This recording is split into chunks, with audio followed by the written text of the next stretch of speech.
Hello बच्चों, कैसे हैं आप लोग बेटा। तो अब बात करने वाले हैं हम कि कैसे जो सब्सटेंसेस हैं मेम्ब्रेन के अक्रॉस ट्रांसपोर्ट होते हैं। देखो, जो सेकंड लॉ ऑफ थर्मोडायनेमिक्स कहता है कि जो यूनिवर्स है वो डिसऑर्डर को फॉलो करने की कोशिश करता है, एंट्रोपी चेंज होती है और यही जो प्रोसेस है पूरे बायोलॉजिकल सिस्टम को रेगुलेट करता है। अब एक सिंपल सी प्रोसेस आपने देखी होगी कि हम जब पानी एक हायर अमाउंट वाले वेसल से कम अमाउंट वाले वेसल की तरफ अगर ट्रांसफर करते हैं तो इजीली हो जाता है, लेकिन उल्टा करते हैं तो इट टेक्स एफर्ट।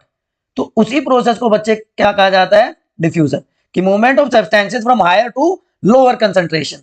अब यहां पे जैसे आप देख पा रहे होंगे कि मॉलिक्यूल है डाई के और एक तरफ वाटर है, तो डाई मॉलिक्यूल मेम्ब्रेन को क्रॉस करके हाई कंसंट्रेशन से लो कंसंट्रेशन की तरफ मूव करते हैं अंटिल इक्विलिब्रियम इज मेंटेन्ड। तो डिफ्यूजन क्या हो गया बच्चे, डिफ्यूजन वही हो गया कि movement from high to low concentration. बेटा यहां पे कोई एनर्जी इन्वॉल्व नहीं है, ठीक है ना, तो इसको कहा जाता है पैसिव ट्रांसपोर्ट। लेकिन इसके कंपैरिजन में एक और वर्ड आपको यहां पे दिख रहा होगा, ओस्मोसिस। यहां पे अक्रॉस द मेम्ब्रेन है, तो मेम्ब्रेन सारे की सारी चीजों को क्रॉस नहीं होने देती, उसको सेमी या सेलेक्टिवली परमिएबल इसीलिए कहा जाता है।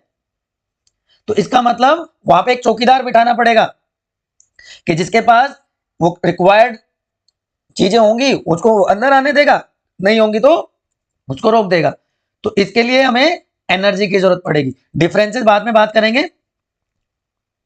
तो जो डिफ्यूजन है वो इस बाउंड्री के थ्रू हो रहा है जो एक्सटर्नल एनवायरनमेंट और सेल के साइटोप्लाज्म के बीच में प्रेजेंट है, ठीक है ना। तो अंदर क्या क्या आ रहा है, हमारे different type of food substances हैं, वो कार्बोहाइड्रेट्स हैं, प्रोटीन्स हैं, अमीनो एसिड्स हैं, सोल्ट्स हैं और रेस्पिरेटरी गैसेस हैं।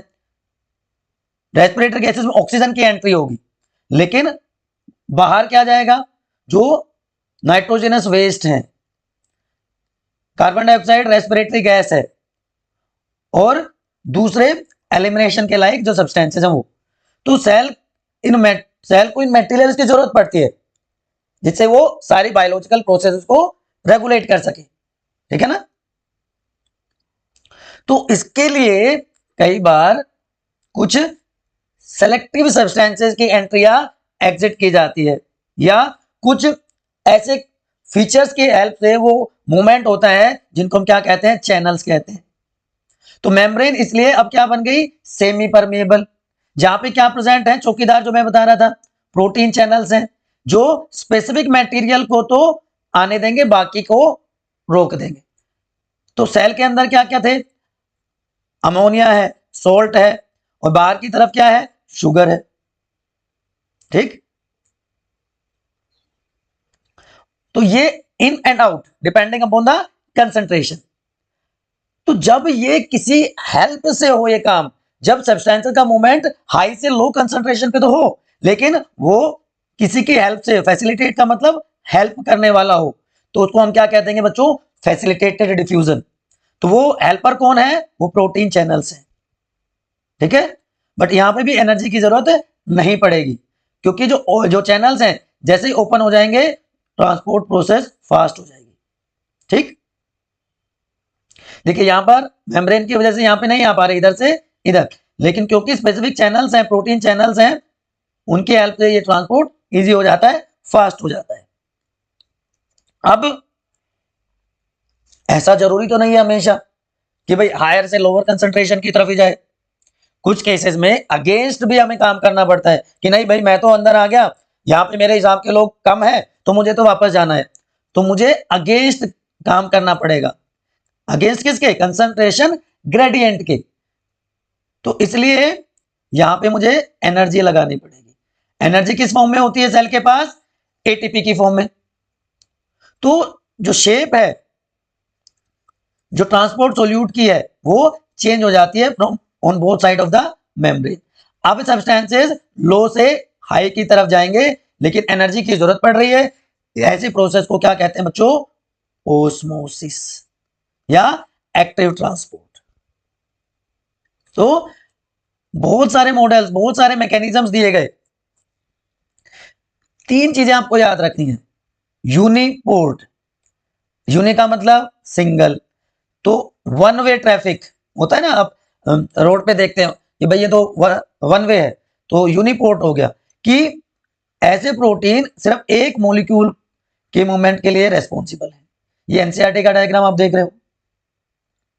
तो एक टाइप के कैरियर प्रोटीन जो है वो एक साइड में ही मॉलिक्यूल का मूवमेंट करवा पाते हैं।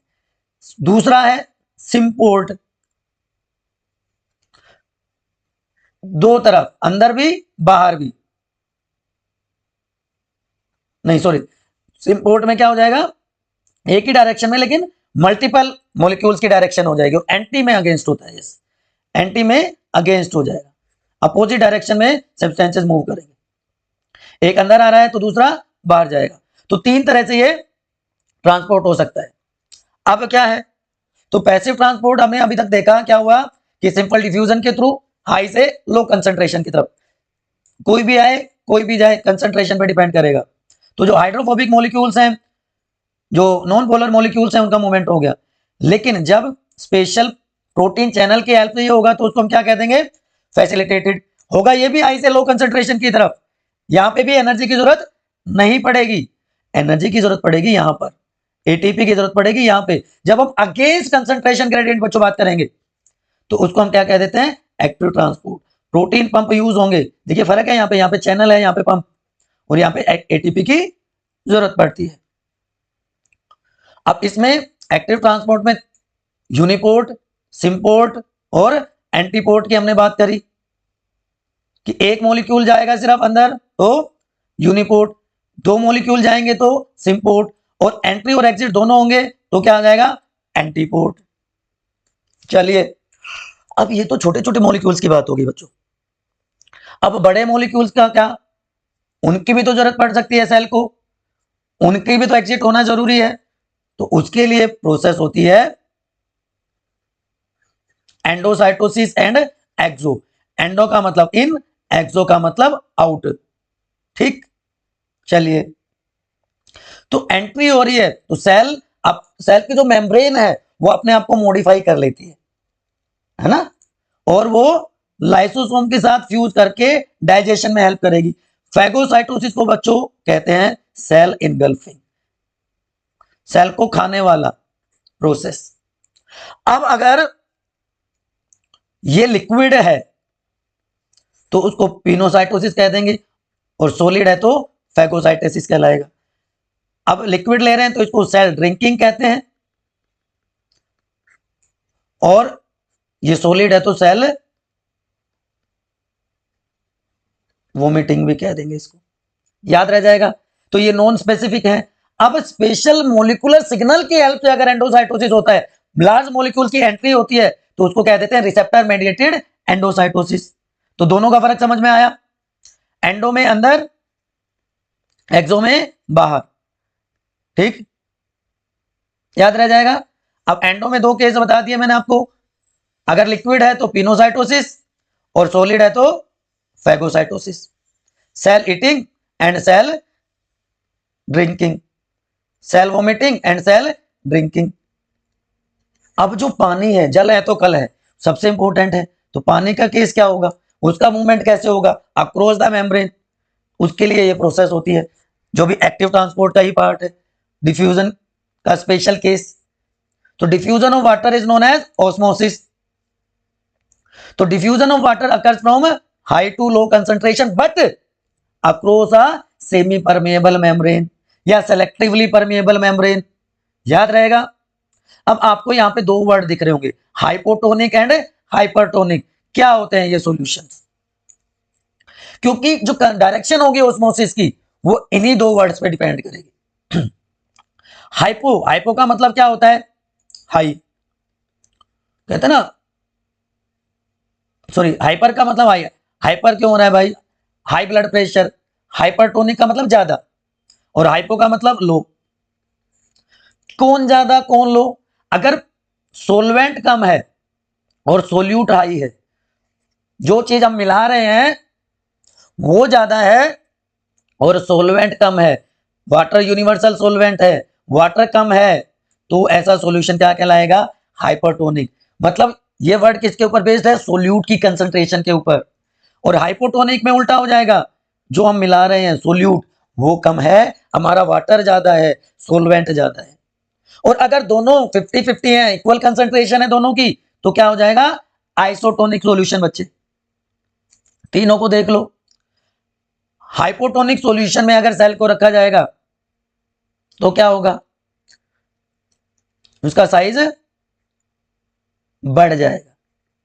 हाइपरटोनिक में सॉल्यूशन को सेल को रखेंगे तो साइज घट जाएगा, सेल श्रिंक हो जाएगी। तो फ्रेश वाटर में सेल को रखा, साइज बढ़ गया, सोल्ट वाटर में रखा, श्रिंक हो गई। बट आइसोटोनिक में ऐसा कुछ नहीं होगा, क्योंकि इक्विलिब्रियम है, तो ऐसी सेल को फ्लैसिड सेल कहेंगे। जब सेल का साइज डिक्रीज हो जाएगा तो उसको प्लाज्मोलाइज सेल कहेंगे, जब सेल का साइज बढ़ता है तो उसको टर्जिड सेल कहेंगे। याद रहेगा मेरे बच्चों? चलिए दोबारा से समझाने की कोशिश करता हूं। एक नॉर्मल सेल है हमारे पास, कोई भी एनिमल सेल है, उसको हमने माइल्ड सॉल्ट सॉल्यूशन में डाल दिया, जैसे ब्लड सेल को हमने प्लाज्मा में डाल दिया, तो कुछ होगा? कुछ नहीं होगा, क्योंकि दोनों साइड में कंसंट्रेशन बराबर है, अंदर भी और बाहर भी, तो बैलेंस इक्विलिब्रियम मेंटेन्ड है, there will be no net movement of water. ठीक, तो volume of cell stable, size remain same. याद रहेगा बच्चे, size of the cell remain same. लेकिन क्या हो अगर एक सेल को फ्रेश वाटर में डाल दें, सेल को फ्रेश वाटर में डालेंगे तो क्या होगा, तो किसकी कंसंट्रेशन ज्यादा, अभी मैंने बताया था, किसकी कंसंट्रेशन ज्यादा होगी, हाइपोटोनिक में हमारे सोलवेंट की कंसंट्रेशन ज्यादा है ना, वाटर की कंसंट्रेशन ज्यादा, सोलवेंट हाई, तो क्या होगा, there will be entry of water inside the cell, तो सेल का साइज बढ़ेगा, लाइसिस हो जाएगा, सेल बर्स्टिंग भी हो सकती है, क्योंकि कंटिन्यूअसली वाटर एंटर करता रहेगा। तो इसके लिए प्लांट सेल में तो क्या होते हैं बच्चों, कॉन्ट्रैक्टाइल वैक्यूल होते हैं, जो ओस्मो रेगुलेशन को मेंटेन करते हैं। ओस्मो रेगुलेशन को मेंटेन करने के लिए प्लांट्स में क्या होते हैं, कॉन्ट्रैक्टाइल वैक्यूल्स। ठीक, तो इसके लिए एनर्जी की जरूरत पड़ती है। लेकिन अगर उल्टा कर दें हम, सेल को हमने डाल दिया सोल्ट वाटर में, तो सेल से पानी बाहर निकलना शुरू होगा, श्रिंकेज हो जाएगा सेल का, ऐसी सेल को हम कहते हैं बच्चों प्लाज्मोलाइज्ड सेल। विल्टिंग हो जाती है प्लांट्स में, ठीक है, तो सेल का साइज डिक्रीज हो जाएगा हाइपरटोनिक में, क्योंकि यहां पे सोल्यूट का कंसंट्रेशन हाई है, हमारा जो सोलवेंट है, जो वाटर है, उसकी कंसंट्रेशन बच्चों लो है। ठीक है, याद रह जाएगा। अब एक वर्ड आया था, स्पेशल टाइप ऑफ प्रोटीन्स या चैनल्स, जिनको हम क्या कहते हैं, एक्वापोरिन्स। ठीक है, ये स्पेशल वाटर चैनल्स होते हैं जिनको एक्वापोरिन्स कहा जाता है बच्चों। ठीक है, तो ओस्मोसिस आपको समझ में आ गया। सेल को हमने एक बीकर में रखा, ये देखिए डिफरेंट कंसंट्रेशन है सॉल्यूशन की, तो सेल बीकर से कंपेयर की या बीकर सेल से कंपेयर किया, तो यहां पे देखिए बीकर में कंसंट्रेशन हाई है, हाई कंसंट्रेशन है, और सेल के अंदर कंसंट्रेशन लो है, तो जो मूवमेंट होगा वाटर का किस साइड से किस साइड होगा, फटाफट बताओ बच्चों। और तब तक मैं एक काम कर देता हूं आपके लिए, एक अच्छा सा काम कर देता हूं, एक सिंपल सा कंपैरिजन चार्ट है बच्चों आपके लिए। हमने बात करी सिंपल डिफ्यूजन की, हमने बात करी फैसिलिटेटेड डिफ्यूजन की और एक्टिव ट्रांसपोर्ट की। तो स्पेशल मेम्ब्रेन प्रोटीन की जरूरत किस में पड़ी थी, डिफ्यूजन में पड़ी थी? नहीं, बिल्कुल नहीं पड़ी। लेकिन यहाँ पे एक्टिव ट्रांसपोर्ट में भी और फैसिलिटेटेड डिफ्यूजन में भी, दोनों केस में पड़ती है। डिफ्यूजन हाई से लो कंसंट्रेशन होनी चाहिए, कोई सेलेक्टिविटी नहीं होती, लेकिन ये दोनों सेमी परमिएबल मेम्ब्रेन के थ्रू होते हैं। ठीक, जो ट्रांसपोर्टेशन का सैचुरेशन आ जाता है कि जब इक्विलिब्रियम मेंटेन हो जाएगा तो, लेकिन सिंपल डिफ्यूजन में ऐसा नहीं होता है। अपहिल ट्रांसपोर्ट, सिर्फ एक्टिव ट्रांसपोर्ट का अपहिल ट्रांसपोर्ट कहा जाता है, और इसी में क्योंकि एनर्जी की जरूरत पड़ती है in the form of ATP. ये दोनों कैसे हैं, पैसिव ट्रांसपोर्ट है। These are types of passive transport. समझ में आ गई चीजें बच्चों? बताओ फटाफट, कोई भी कंफ्यूजन है, कोई भी क्वेश्चन है, कोई भी इफ बट है आपका, तो आपको करना वही है जो हमेशा आप अपने डाउट्स क्लियर करने के लिए करते हैं कि बायोनीति के कमेंट सेक्शन में आना है और वहां पर अपना डाउट पूछ लेना है। अगर टॉपिक क्लियर हो गया है तो एक लाइक करके और वीडियो को शेयर कर देना है बच्चों। अगर आप नए हैं चैनल पे तो ये काम भी करना है आपको सब्सक्राइब भी कर देना है, ठीक है। इसके बाद हम बात करेंगे बच्चों सेल के साइटोप्लाज्म की, हम बात करेंगे साइटोसोल की, जिसमें डिफरेंट टाइप के सेल ऑर्गेनेलीज प्रेजेंट होते हैं, ठीक है।